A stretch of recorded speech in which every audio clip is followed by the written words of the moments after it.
El vídeo de hoy es un tag al que me nominó Nevesu del canal Sábados Culturetas. Para los que no sepáis qué es un tag, es algo que se hace de manera más o menos habitual en YouTube y consiste en responder a una serie de preguntas a las que te nomina una persona que ya ha respondido previamente a esas preguntas. Así que el tag de hoy se llama Women in Science, Mujeres en Ciencia. Y voy a responder a las preguntas que hizo Nevesu en este tag. He decidido hacerlo ahora en vez de esperarme al 11 de febrero porque acaba de pasar y para no tener que esperarme un año entero he pensado que el 8 de marzo, el Día Internacional de la Mujer, también era un buen momento para publicar este tag. La primera pregunta es, segunda científica de la que oíste hablar. ¿Y por qué la segunda científica de la que oíste hablar y no la primera? Bueno, Nevesu asume, y yo creo que seguramente tenga razón, que la primera científica de la que casi todos hemos oído hablar es Marie Curie. Aunque yo tampoco sabía mucho de su vida hasta que vi este vídeo que os recomiendo del canal de Historia Memorial en el que se cuenta la vida de Marie Curie. La segunda mujer podría ser, sin yo saberlo en ese momento, que fuera Tsuneku Okazaki, que como cuenta Nevesu, que a ella también le pasó cuando estudiamos en bachillerato los fragmentos de Okazaki, que son unos fragmentos que se forman cuando se está replicando el ADN, es decir, formando copias, pues eso, estudia los fragmentos de Okazaki y yo pues asumí que era un señor japonés, tampoco te lo planteas mucho, ¿no? Pues resulta que era un matrimonio, que fueron los dos los que descubrieron esto. Pero podría haber pasado lo mismo con otras científicas que a lo mejor pues estudia solamente el descubrimiento con el apellido y no eres consciente de si era una mujer o no. Lo que sí que recuerdo es que cuando ya entré a la universidad, en la carrera de biología, nos nombraron varias veces a Lynn Margulis como una gran científica y que había contribuido de manera muy importante proponiendo la importancia de la simbiosis en la evolución. He encontrado en internet una entrevista a Lynn Margulis en la que hablaba en español, aunque ella era estadounidense, así que os dejaré el vídeo para que le podáis echar un vistazo. Y también os recomiendo este otro vídeo en el que se explica más en detalle lo que proponía ella, lo que propuso, que a día de hoy pues se cree que es así, que es la teoría endosimbiótica de la evolución, que es muy interesante, pero para que este vídeo no se nos haga eterno, pues eso, yo os dejo los enlaces para quien le interese profundizar. La segunda pregunta es, científica que más te ha marcado. Yo durante el colegio y el instituto la verdad es que solo recuerdo haber estudiado descubrimientos y teorías, etcétera, de científicos hombres. No sé si habría alguno de alguna mujer que yo no recuerde porque hace un tiempo de eso, pero sí que es verdad que aunque había menos mujeres entonces que se dedicaran a la ciencia que hombres, sí que había, y muchos de esos descubrimientos y teorías y cosas importantes que ellas hicieron parece que han quedado un poco en el olvido y es una pena. Así que no tengo yo ninguna mujer científica que me haya servido de referente desde que era pequeña o adolescente. Pero sí que luego me he ido enterando de historias de científicas que me han parecido muy inspiradoras. No sé si habréis visto la película de Hidden Figures, que en España se tradujo como Figuras Ocultas y en Hispanoamérica se tradujo como Talentos Ocultos, pero a mí fue una película que me gustó mucho, con la que aprendí, también me indignó por saber lo que había pasado. No sé, es una película que está muy bien, os la recomiendo y os voy a contar un poco brevemente la vida de esas tres mujeres que salen en la película. La película cuenta la historia real de tres mujeres afroamericanas y cómo empezaron a trabajar en la NASA alrededor de los años 50 y 60. Y el machismo y el racismo al que se enfrentaron. Las tres mujeres que aparecen juegan un papel importante en la película, pero se podría decir que la protagonista principal es Katherine Johnson, que fue una matemática que calculó las trayectorias de vuelo del proyecto Mercury y también de la misión del Apolo 11 para la llegada a la Luna. Que por cierto, Katherine Johnson falleció muy recientemente en febrero de 2020, a la edad de 101 años. Katherine Johnson trabajó durante 35 años en la NASA y el predecesor de la NASA, la NACA, y se ganó una gran reputación por ser capaz de realizar manualmente cálculos muy complejos. Es curioso porque al principio los científicos no se fiaban del todo de que los ordenadores pudieran hacer los cálculos correctamente, entonces Katherine Johnson comprobaba que esos cálculos fueran correctos y luego más tarde pues ya fue una de las primeras personas en las que empezó a utilizar los ordenadores ella misma para realizar esos cálculos. Tengamos en cuenta que era algo muy importante porque la vida de personas corría peligro, de astronautas. Si se confundían en los cálculos era un desastre. Os dejo también un vídeo en el que ella misma lo explica, en inglés eso sí. Al principio le asignaron que estuviera en un grupo que había en la NASA de solo mujeres, pero luego ya le pidieron su ayuda para que trabajara con un grupo de científicos hombres porque les venía bien su conocimiento en geometría analítica, y luego ya parece que se les olvidó devolver a Catherine a ese grupo de mujeres que estaban como en una sección aparte. Como ella misma explicó, ella tenía que ser asertiva y defender sus derechos de manera muy contundente, exigir que se le incluyera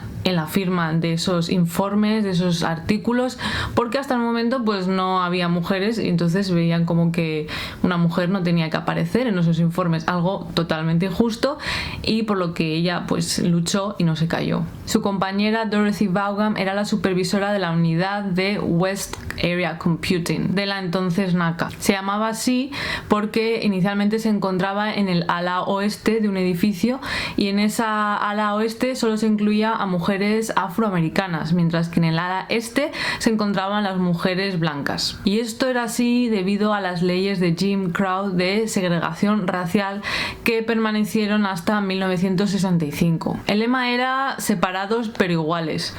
Pero como ya os imaginaréis, de iguales nada, ya que las personas negras accedían normalmente a instalaciones de peor calidad, tenían menos financiación, las escuelas a las que ellos iban, etc. Como se ve en la película, que esto a mí ya me pareció algo dantesco, las personas negras, las mujeres negras que estaban trabajando ahí, tenían que utilizar unos baños diferentes, no podían ir a los baños donde iba la gente blanca.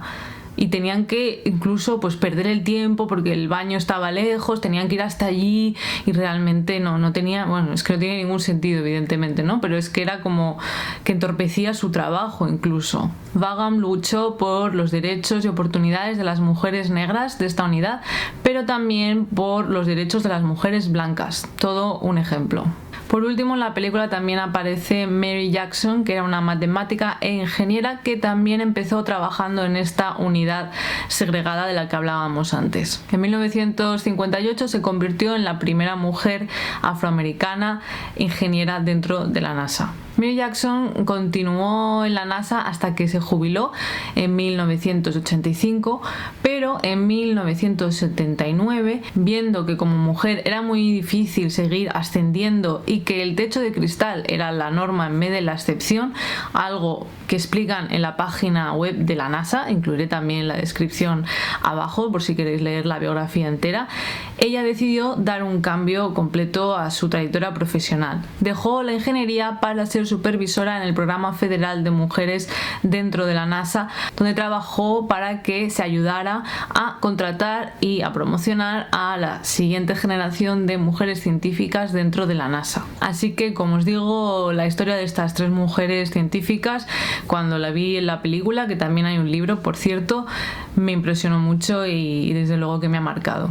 La siguiente pregunta es: ¿científica que te avergüenza no haber conocido antes? Pues seguro que muchas, pero por poner un ejemplo, Hedy Lamarr, que en su día, además de ser una famosa actriz, fue una gran inventora. Lo curioso es que ella dejó la escuela alrededor de los 15 años para ser actriz y no realizó ningún estudio formal de ingeniería, pero aún así ella fue capaz de hacer estas grandes invenciones, lo cual pues todavía tiene más mérito, ¿no? Entre otras cosas, durante la Segunda Guerra Mundial ella desarrolló un sistema que permitiera guiar a los torpedos desde los barcos a través de señales de radio que no pudieran ser interceptadas por los submarinos nazis, y esto lo consiguió haciendo que la señal saltara de una frecuencia a otra continuamente, aunque esta tecnología no se adoptó hasta los años 60, y la misma técnica de modulación en espectro ensanchado es la base para lo que hoy conocemos como Bluetooth. Pero Lamarr nunca fue compensada por su invento,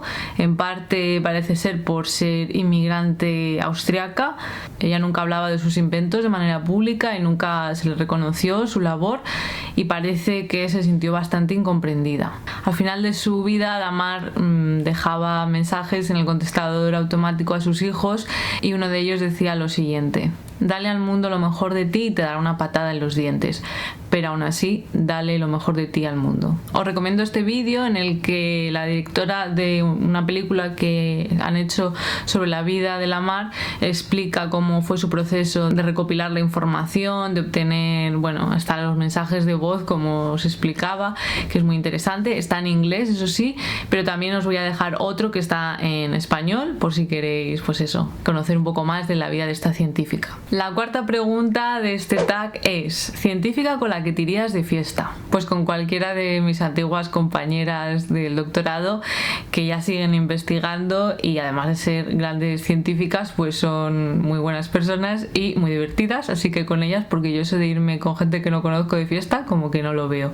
Que por cierto, algunas de ellas salieron en este vídeo por el 11 de febrero, el Día de la Niña y la Mujer en la Ciencia, y os dejaré también el vídeo abajo en la descripción. La quinta pregunta es: biografía de científica que más te ha impactado. Pues no sé si la que más me ha impactado, porque las que he contado anteriormente también me impactaron y muchas más que no conozco, pero recientemente escuché en un podcast la historia y la vida de una gran científica que también me inspiró y me impresionó bastante. Esta científica es Mary Somerville, que algunos denominan la reina de la ciencia del siglo XIX. Ahora nos vamos un poquito más atrás. Nació en Escocia en 1780 y sus padres quisieron que se educara en casa en temas como música, francés y pintura, cosas que tradicionalmente en esa época se consideraban dignas de estudiar por una mujer. Hasta los 10 años no le enseñaron a leer, y a partir de ahí empezó a devorar libros y revistas porque ya era muy curiosa. Cuando tenía alrededor de 13 años, en una de las reuniones que tenía su madre con sus amigas en casa, vio en una revista algo que le llamó la atención, algo que parecía aritmética pero también con líneas X e Y, y ella preguntó qué era eso y le dijeron que eso era álgebra. Así que ella quería saber dónde podía aprender esto del álgebra, y le dijeron que podía leer un libro de Euclides, y tuvo que rogarle al tutor de su hermano que se lo comprara, porque sus padres no les parecía bien que ella hiciera otras cosas aparte de pintura, francés y música. Así que se ponía a leer Euclides por la noche sin que sus padres lo supieran, a escondidas. Cuando tenía 24 años, sus padres concertaron un matrimonio con su primo Samuel Gregg, que no tenía ningún interés científico y también parece que tenía una opinión muy baja de las mujeres y sus capacidades. Así que durante esa época, ya una vez casada, pues estudió francés porque era lo único que parecía que estaba permitido para ella. Tuvieron 2 hijos y el marido murió a los 28 años. Así que cuando el marido murió, ella retomó sus estudios en matemáticas, y ella explicaba que, claro, tenía 2 hijos pequeños, un bebé y un niño pequeño, y lo que hacía era levantarse pronto para poder estudiar antes de encargarse de ellos. Ella estudiaba de manera autodidacta en casa trigonometría y astronomía. Incluso ganó una medalla de plata por resolver un problema que había puesto William Wallace en una revista matemática, a ver quién lo podía resolver. Con el dinero de la herencia de su marido, compró un montón de libros para tener una biblioteca científica y se mandaba cartas con grandes matemáticos de la época. Después se casó de nuevo con su segundo marido, Somerville, que era un doctor y que sí tenía interés científico. Y este matrimonio pues tuvo otros 4 hijos. Así que en total tenía 6 hijos ella, Y mientras criaba a sus hijos, durante esta época empezó a realizar experimentos ella misma con luz y magnetismo y a publicar artículos científicos. Y llegó un momento en el que alguien, Henry Brom, le propuso un trabajo que era ideal para ella: traducir la obra de La mecánica celeste de Laplace, del francés, que como ella había estudiado francés y sabía de matemáticas, de astronomía, pues perfecto para ella. En aquel entonces ella tenía ya 51 años y es ahí cuando comenzó su gran carrera como escritora científica, porque ella no se limitó simplemente a traducir a Laplace, explicó pues los fundamentos de astronomía física para que quien leyera eso pudiera entender a Laplace. Dicen que Mary Somerville era una gran comunicadora, muy visual y que escribió sobre astronomía, pero también sobre otros campos como la geología e incluso la biología molecular. Algo muy curioso que aprendí escuchando este podcast sobre la vida de Mary Somerville es que la palabra scientist, científico en inglés, apareció escrita por primera vez en una reseña de su libro. Esta época en la que ella vivió era una época en la que empezó a haber un debate sobre cómo llamar a las personas que se dedicaban profesionalmente a la ciencia. Vivió una época en la que se empezó a reconocer que la ciencia era una forma en sí misma de conocimiento aparte y que te podías dedicar profesionalmente a ello. Antes de eso, pues la gente lo hacía en su tiempo libre, gente que tenía dinero, ¿no? Era algo, pues eso, que no te dedicabas, como decir, yo voy a trabajar de científico y voy a tener un salario de esto. No, antes no era así. Entonces Somerville vivió en esta época de cambio. En el podcast comentaban que en áreas emergentes que empiezan a desarrollarse es más fácil que las mujeres consigan algo. En su época Mary Somerville fue un símbolo, incluso un símbolo de lo que significaba la ciencia en la cultura británica.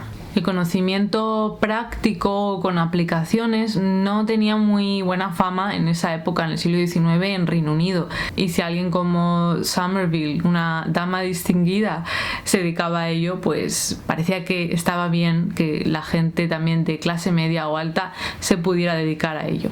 En el podcast explican que si hubiera empezado más tarde ella lo hubiera encontrado mucho más difícil, porque más tarde ya pues las instituciones se solidificaron, las universidades no eran para mujeres, así que ella fue una avanzada, vivió en una época ideal para que ella pudiera desarrollar todo su potencial y que fuera valorada como la gran científica y la gran comunicadora que era. Ella es la única mujer cuyo busto se puede encontrar en el hall principal de la Royal Society, por ejemplo. Y fue una de las primeras personas en recibir una pensión del gobierno británico por haber ejercido pues como científica durante esos años. En su día sus libros fueron bestsellers para el gran público, pero parece que después de su muerte la obra de Somerville cayó en el olvido. Y al final de su vida vivió en Italia y apoyó la campaña a favor del voto de las mujeres y defendió la educación de calidad para las niñas. Vivió hasta los 92 años y 7 años después de su muerte, en 1879, se le puso su nombre a un centro educativo en Oxford para mujeres. Así que, como veis, la historia de Somerville es apasionante, muy interesante y nos hace reflexionar sobre el papel de las mujeres científicas a lo largo de la historia y cómo en esa época tener un marido u otro podía condicionar completamente tu trayectoria profesional. La sexta pregunta es científica de ficción favorita. Pues yo diría que la protagonista de Interstellar, que el personaje se llamaba Murph, y la protagonista de la película La Llegada, que se llamaba Luis, porque ambas son científicas muy tenaces, inteligentes y valientes. Y la última pregunta que hace Nevesu para este tag es mujer que falta en los libros de secundaria. Pues yo es que no sé ahora mismo, en la actualidad, qué mujeres se estudian en secundaria. Ella es profesora de secundaria, entonces lo tiene muy claro. Yo, desde que estudié en su día, pues no he vuelto a ver libros de secundaria, así que a lo mejor ha mejorado la cosa. Pero yo diría que cualquiera de estas mujeres que he mencionado sería muy interesante estudiarlas, y tantas otras como ella explica en su vídeo, que os lo recomiendo que lo veáis porque aprenderéis también mucho. Explica a otras mujeres que han hecho descubrimientos muy importantes y que no se estudian. Y ahora me toca a mí nominar a divulgadores para que hagan este vídeo del tag de Women in Science. Así que nomino a Carmen del canal Con K de Potasio, que es un canal que recomiendo, muy interesante sobre biología, que ya fue nominada por Nevesu, pero así se animará más. Y también a Alberto del canal de Aventuras Barbudas, que si os gustan los animales, las plantas, la naturaleza, os recomiendo también su canal, que aprenderéis un montón. Espero que os haya gustado este vídeo, que os haya hecho también reflexionar sobre el papel de la mujer a lo largo de la historia. Y si os ha gustado, dale a me gusta, compartid con amigos y no os olvidéis de suscribiros y de darle a la campanita para recibir notificaciones cada vez que subo un nuevo vídeo y no os perdáis nada de nada. Nos vemos en el próximo vídeo.